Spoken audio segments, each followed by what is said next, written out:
The S cycle is an interesting part of the iPhone buying experience. Each year, Apple introduces new iPhones, but only half of them are redesigns. The other half are reimaginings, improved takes on tried and true existing hardware. These takes are never the most exciting phones, but they're always the ones worth buying. I'm Hayato Huseman with Pocket Now, and normally my favorite S model comes backed by Elon Musk, but after this week, I might be willing to make an exception. You guessed it, this is our video review of the iPhone 6s.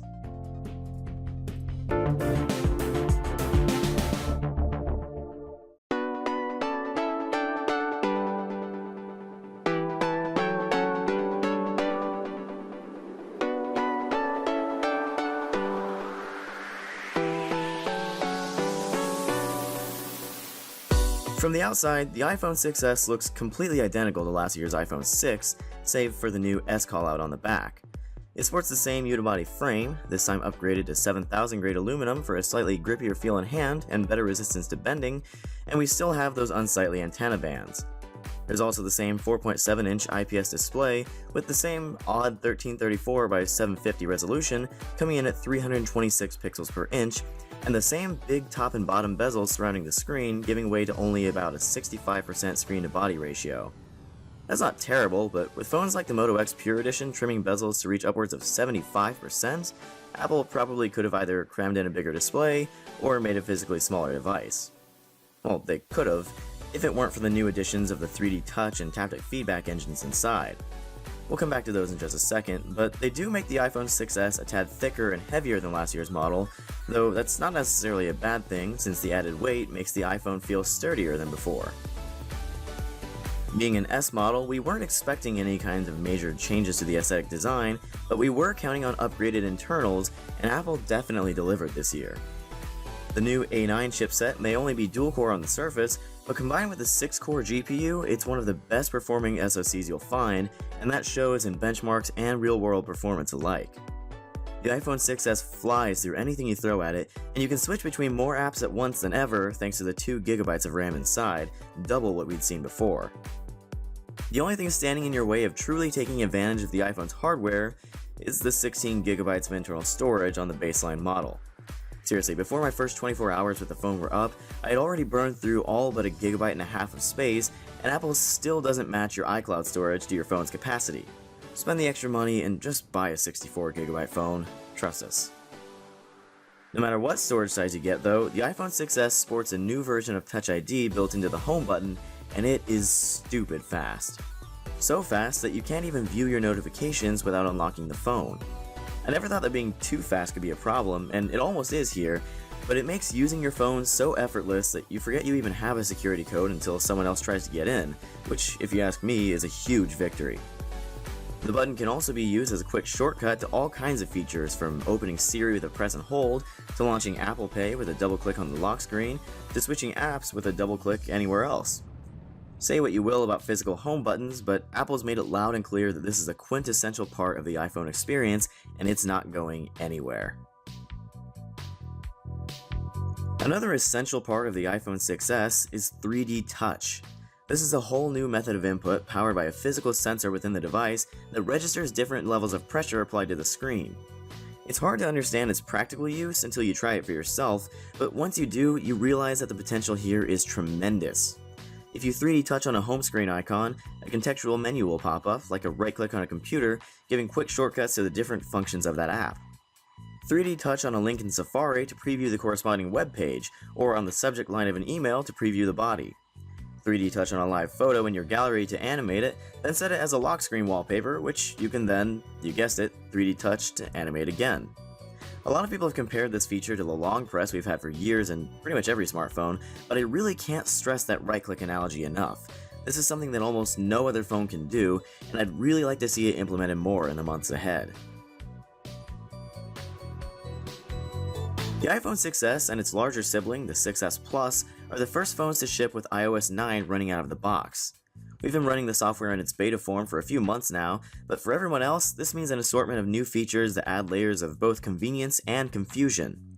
The system font has seen a makeover, and there's a new screen to the left of the main home screens in the style of Google Now or HTC's Blink feed that displays news stories along with some of your frequent apps and contacts.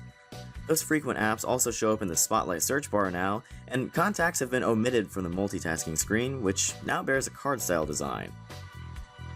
Looking past the various design tweaks, a lot of thoughtful changes have been made to the way you navigate the phone. One of my favorites is the button that takes you back to the previous app when you're sidetracked by in-app links or notifications, though I wish this button could be at the bottom of the screen instead of all the way in the top left corner. Speaking of notifications, they're now organized on a timeline by default versus the per app sorting from before, which makes it so much easier to clear out a whole day's worth of notifications all at once. I really wish that clearing out those notifications also dismissed the badge icons on the home screen though, a redundancy that's plagued iOS for years, but maybe next year.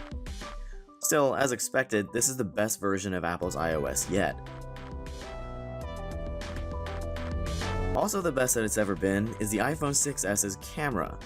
It's taken a bump up from 8 to 12 megapixels, and it's learned a few new tricks on the software side too.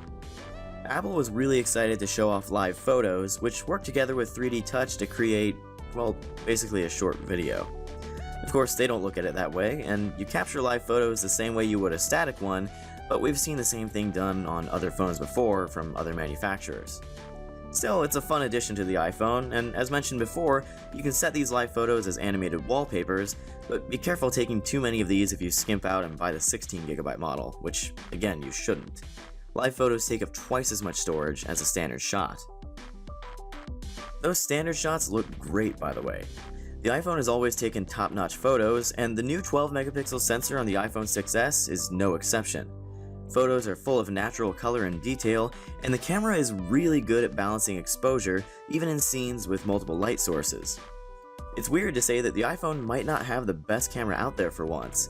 Android OEMs really stepped up their game this year, and phones like the Note 5 and LG G4 give the 6s a run for its money with great optics and a myriad of manual controls, but when it comes to quick point-and-shoot captures, the iPhone still sits on top with the most reliable camera in general. Oh, and the jump in resolution also means 4K video for the first time on an iPhone. Even without OIS, it's smoother, brighter, and crisper than ever before, and you know what, I'll let you be the judge. Check it out.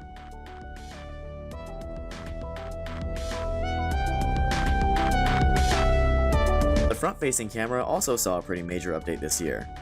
It's been bumped up to 5 megapixels, and the amount of added detail compared to last year's iPhone is pretty wild. It's still not wide-angle like most of the competition, but paired with the new software flash, it's the most capable selfie shooter we've seen come out of Cupertino. Even though the iPhone 6s doesn't have as large of a battery as the 6s Plus, or even last year's iPhone 6, endurance is outstanding. The phone always made it through a full day, whether I was streaming YouTube or playing games, and on lighter days when I was just scrolling through Twitter and handling emails, I was able to squeeze nearly 2 days out of it. I wish I could be just as positive about signal strength, which was good, but not great. Other phones from Samsung and Motorola this year outperformed the iPhone in reception, and moreover, I saw faster speeds on the others too.